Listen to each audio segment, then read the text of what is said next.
नमस्कार, आप देख रहे हैं न्यूज नेशन। मैं हूं अनुराग दीक्षित। बुलेटिन की शुरुआत इस वक्त की बड़ी खबर के साथ। 2022 के चुनावों के लिए बीजेपी ने अपनी रणनीति में बड़ा बदलाव किया है। 2022 का चुनाव सीएम चेहरे के साथ ही लड़ेगी भारतीय जनता पार्टी।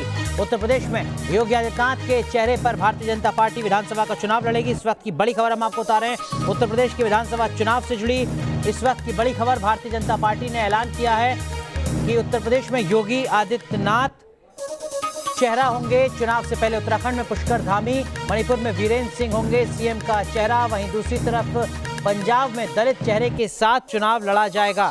इस वक्त की बड़ी खबर, उत्तर प्रदेश के साथ साथ देश के तमाम राज्य जहां पर विधानसभा के चुनाव होने हैं, उसको लेकर भारतीय जनता पार्टी की तरफ से बड़ा फैसला लिया गया है। यूपी में योगी के चेहरे के साथ चुनाव लड़ा जाएगा। गोवा में प्रमोद सावंत पार्टी का चेहरा होंगे। उत्तराखंड में पुष्कर धामी के नाम पर चुनाव लड़ा जाएगा। अमूमन ऐसा बाकी राज्यों में नहीं देखा गया है। जब भारतीय जनता पार्टी ने अपने मुख्यमंत्री पद के चेहरे को पहले से ही जनता के बीच में रखा हो।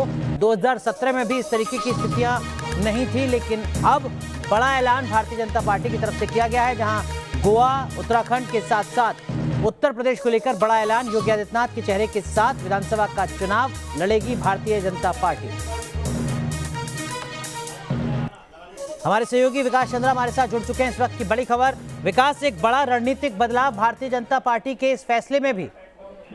जी बिल्कुल सही कहा आपने, एक बड़ा राजनीतिक बदलाव है, क्योंकि पश्चिम बंगाल विधानसभा चुनाव खत्म होने के बाद जब बीजेपी के नेताओं ने मंथन किया तो उन लोगों ने ये निष्कर्ष निकाला कि अगर पश्चिम बंगाल में उन्होंने चेहरा साफ कर दिया होते, मुख्यमंत्री कौन होगा इसको अगर वो पहले ही बता दिए होते तो शायद राजनीतिक परिस्थिति ऐसी होती। बीजेपी के रणनीतिकारों ने ये माना और शायद यही वजह है कि अब बीजेपी ने अपनी रणनीति बदली है और अब जो भी आगे विधानसभा चुनाव होंगे उसमें नेता को तय करके मुख्यमंत्री कौन होगा इस चेहरे को सामने रख के बीजेपी चुनाव लड़ने की रणनीति बनाई है। और यही वजह कि आगे अब जो भी विधानसभा चुनाव होंगे, जो जानकारी अभी तक पार्टी की तरफ से मिल रही है, पार्टी सूत्रों का जो बताना है कि चेहरे के साथ ही बीजेपी अब मैदान में उतरेगी ताकि कहीं कोई कंफ्यूजन न रहे और विरोधी पार्टियों को ये मौका न मिले कि आखिर बीजेपी कौन नेता होगा, कौन मुख्यमंत्री होगा घोषित क्यों नहीं करती है। बार बार जब आरोप लगता है बीजेपी पर, ऐसा आरोप लगाने का मौका न मिले तो कह सकते हैं कि अब तक जो बीजेपी की रणनीति की चल रही थी उसमें बदलाव। और एक और भी बड़ी बात है कि जिस तरह की राजनीति बीजेपी ने महाराष्ट्र में की थी गैर मराठा की और हरियाणा में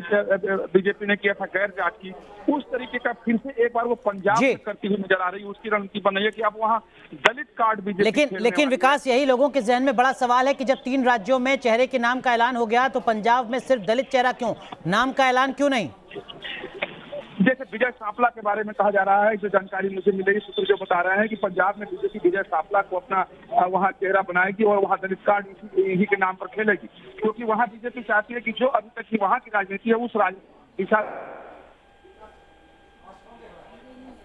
तो इस वक्त की बड़ी खबर हमारे सहयोगी विकास चंद्रा ने ब्रेक की है। लोकसभा के बाद विधानसभा चुनाव को लेकर भारतीय जनता पार्टी की तरफ से बड़ा फैसला किया गया है, जिसमें उत्तर प्रदेश, उत्तराखंड, गोवा के साथ साथ पूर्वोत्तर राज्य के लिए भी भारतीय जनता पार्टी ने चेहरे का ऐलान पहले ही कर दिया है।